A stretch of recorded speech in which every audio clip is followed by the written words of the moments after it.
The figure of the Antichrist and his origin is a topic that has aroused much curiosity over the centuries. The central question is whether it is possible to identify him and whether there are clear clues in the scriptures that reveal when and where he might appear.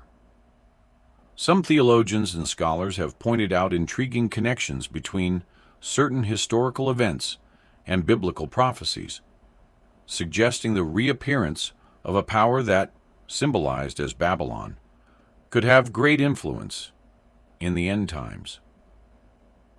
In the Bible, especially in the book of Revelation, there is talk of two dominant figures at the end of time.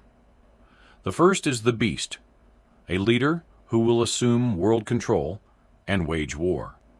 The second is the false prophet, who will support the beast by performing surprising acts, urging everyone to accept his authority and a special mark. Most people identify the Antichrist with this first figure, the beast, who will present himself as a substitute savior, like other leaders in history who saw themselves as redeemers. The word Antichrist is broken down into two parts: anti, which can mean against or instead of, and Christ, referring to the Anointed One or the Messiah. This term can designate someone who acts in opposition to Christ or seeks to replace him as a false savior. In the prophecies, the figure of the Antichrist not only opposes Christ, but attempts to take his place, something the false prophet supports by directing people toward worship of the beast as if he were a god.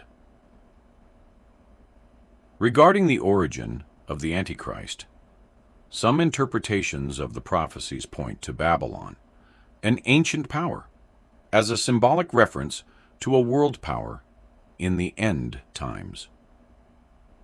In the book of Jeremiah, the prophet refers to King Nebuchadnezzar of Babylon as a symbol of this future leader. Nebuchadnezzar, who ruled thousands of years ago, led one of the most powerful empires, which came to dominate large areas. However, after his death, Babylon was conquered, and the city was eventually left desolate. Revelation also uses Babylon as a symbol of a dominant political, economic, and religious power in the last days, suggesting that the influence of this symbolic empire will rise again. Another biblical chapter that addresses this theme is Daniel 4, where King Nebuchadnezzar has a dream in which he sees a towering tree being cut down and sealed with a band of iron and bronze. Daniel interprets this dream, explaining that the tree represents Nebuchadnezzar himself, who will lose his sanity and his throne for a time before regaining both. In prophecies, many events have a first fulfillment, followed by a second fulfillment that is often of greater relevance. Thus, some scholars believe that this dream could also apply to a future figure or nation with a Babylon-like influence. An important aspect of Daniel's prophecy is the 7 times period, during which Nebuchadnezzar was removed from his kingdom. In Revelation and other texts, these times can be understood symbolically. In Revelation 12, for example, a period of a time, times, and half a time is interpreted as 3.5 years, equivalent to 1,260 days. If we apply this symbolism and double this figure, we get 7 times, or 2,520 days, which in some prophecies represents years rather than days.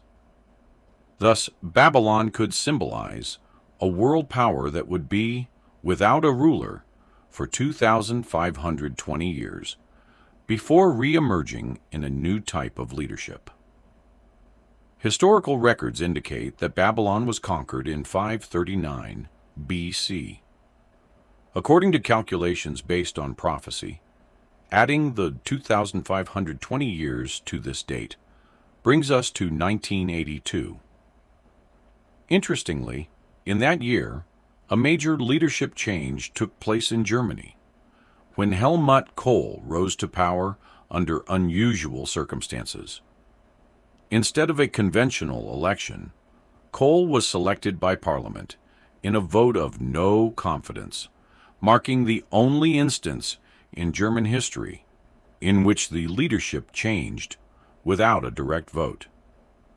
Some see this event as a sign of the re-emergence of a Babylonian-like power, pointing to the German reunification and European consolidation that Kohl promoted.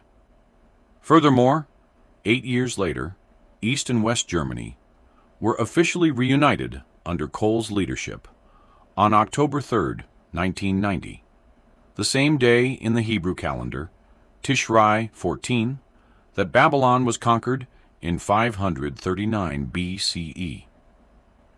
Following this event, Kohl played a key role in the creation of the European Union, promoting the use of a single currency and opening the doors to the countries of Eastern Europe.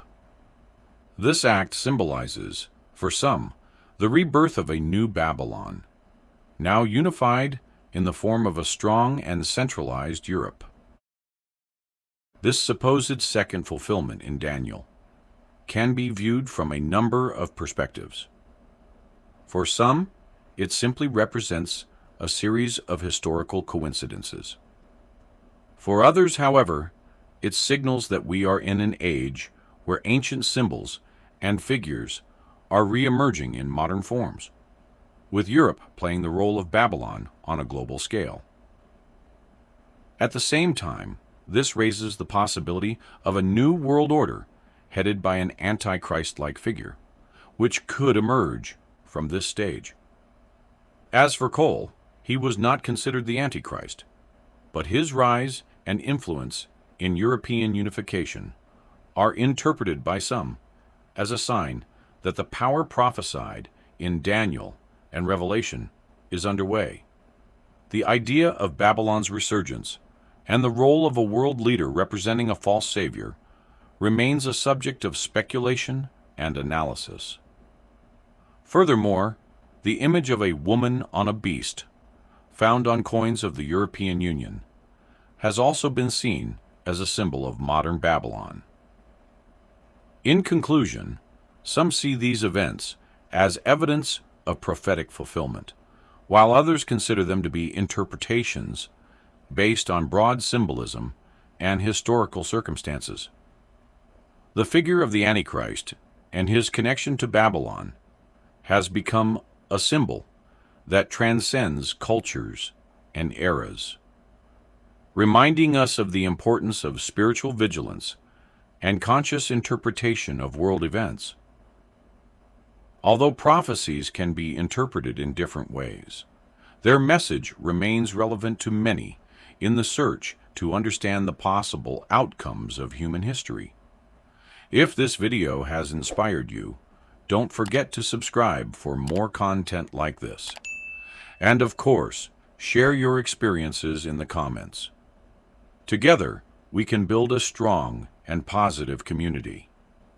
Thank you for joining us on this journey of growth and transformation. See you in the next video.